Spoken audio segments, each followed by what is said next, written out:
آج کل ہمارے معاشرے میں سب سے زیادہ جس چیز پہ لوگوں کو دھوکہ دیا جا رہا ہے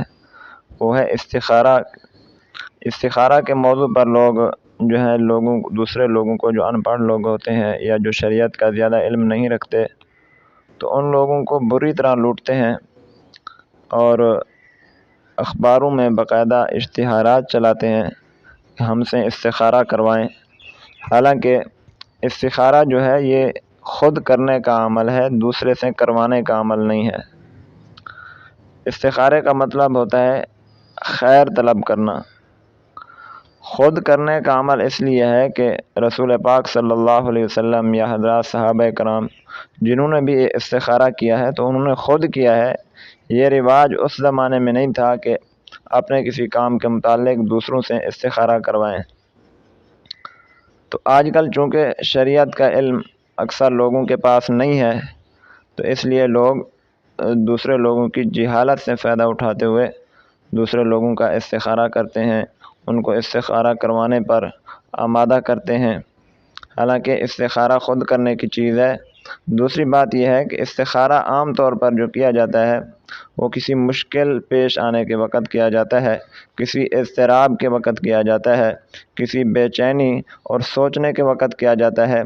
کہ آیا میں یہ کام کروں یا نہ کروں، یہ کام میرے لیے بہتر ہے یا نہیں، اگر بہتر ہے تو کس طریقے سے کرنا بہتر ہے، اس طریقے سے یا اس طریقے سے۔ مثال کے طور پر اگر کوئی مریض ہے تو وہ استخارہ کرتا ہے کہ میں علاج فلانے ڈاکٹر سے کراؤں یا فلانے ڈاکٹر سے کراؤں۔ اگر کوئی سفر پہ جانا چاہتا ہے تو وہ استخارہ کرتا ہے کہ میں آج سفر پہ نکلوں یا کل نکلوں۔ تو یہ کام جو ہے یا جو پریشانی ہے جس کی وجہ سے استخارہ انہوں نے کرنا ہے، تو وہ چونکہ خود اسی کو لاحق ہوتے ہیں، اسی لیے جس طلب کے ساتھ، جس بے چینی کے ساتھ استخارے والی دعا وہ خود آدمی اپنے متعلق کرے گا، تو دوسرا کوئی آدمی اس کے متعلق استخارہ اتنی کڑھن کے ساتھ، اتنا جو ہے اضطراب کے ساتھ، اتنا اللہ تعالیٰ سے تعلق کے ساتھ کوئی دوسرا آدمی اس کا استخارہ نہیں کر سکے گا۔ اس لیے استخارہ خود ہی کرنا چاہیے۔ اور دوسری بات استخارے کے متعلق یہ بھی سمجھیں کہ استخارہ کا معنی ہے خیر طلب کرنا، اور یہ ہر وقت اللہ تعالیٰ سے آدمی خیر طلب کرتا رہے تو جتنے بھی خیر طلب کی جائے وہ کم ہے۔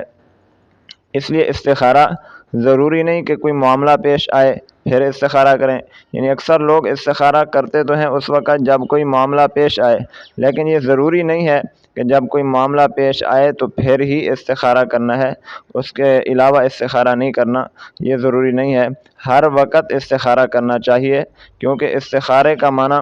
صرف مشورہ طلب کرنا نہیں ہے، بلکہ استخارے کا معنی ہے خیر طلب کرنا، اور خیر کی ہم کو ہر وقت اللہ تعالیٰ کی طرف سے ضرورت ہے کہ ہر وقت اللہ تعالیٰ ہمارے ساتھ خیر والا معاملہ فرمائے، تو یہ ہر وقت کرنے کی ضرورت ہے۔ مثال کے طور پر آپ فرض نماز پڑھتے ہیں تو فرض نماز پڑھنے کے بعد 2 رکعت نفل نماز استخارہ کی نیت سے پڑھ لیں تو یہ استخارہ ہو گیا۔ 2 رکعت نفل پڑھ کے اس کے بعد دعائے استخارہ جو منقول ہے کتابوں میں وہ دعا مانگ لی جائے تو بس یہی استخارہ ہے، اس میں کوئی الجھن کی بات تو ہے نہیں۔ اور دوسرا جو ہے، اگر عام طور پر لوگ کوئی معاملہ پیش ہے تو اس وقت کرتے ہیں تو وہ بھی ٹھیک ہے، لیکن اس کے علاوہ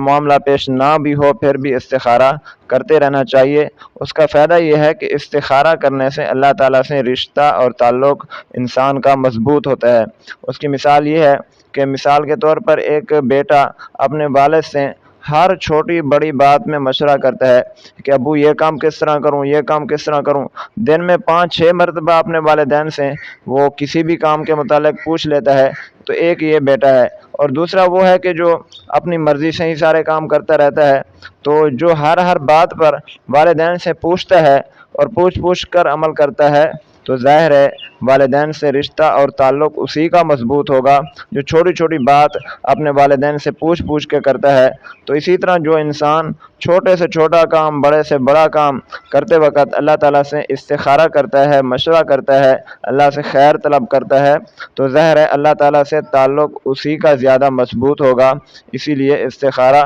ہر وقت کرنا چاہیے۔ البتہ یہ ہے کہ بعض دفعہ انسان کسی ایسی جگہ ہوتا ہے جہاں وضو نہیں کر سکتا، سفر میں ہوتا ہے یا ٹائم کم ہوتا ہے، نفل نہیں پڑھ سکتا ہے استخارے کے لیے، تو اس کے لیے مختصر استخارے کی دعائیں بھی منقول ہیں۔ مثال کے طور پر اللہم خلی واختر لی، اللہم اہدنی وسددنی،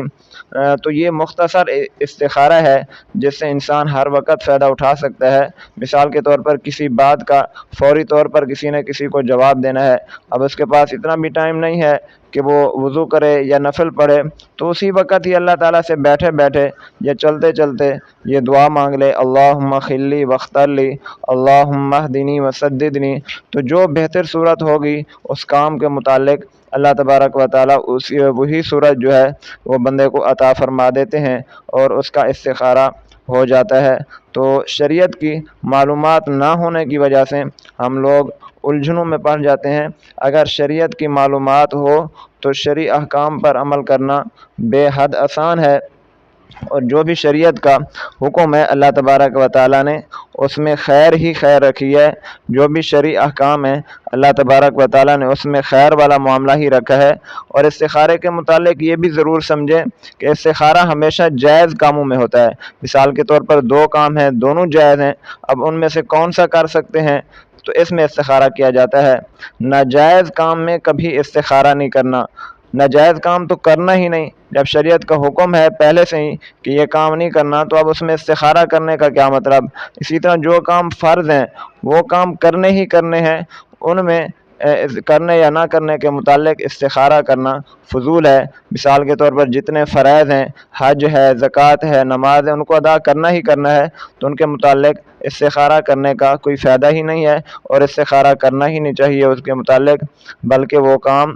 پہلی فرصت میں ہی انسان کو کر دینے چاہیے تاکہ فریضہ جو انسان کا ہے وہ ادا ہو جائے۔ اللہ تعالیٰ سے دعا ہے کہ اللہ تعالیٰ ہمیں احکام کو سمجھنے اور عمل کرنے کی توفیق عطا فرمائے۔ وآخر دعوانا ان الحمد للہ رب العالمین۔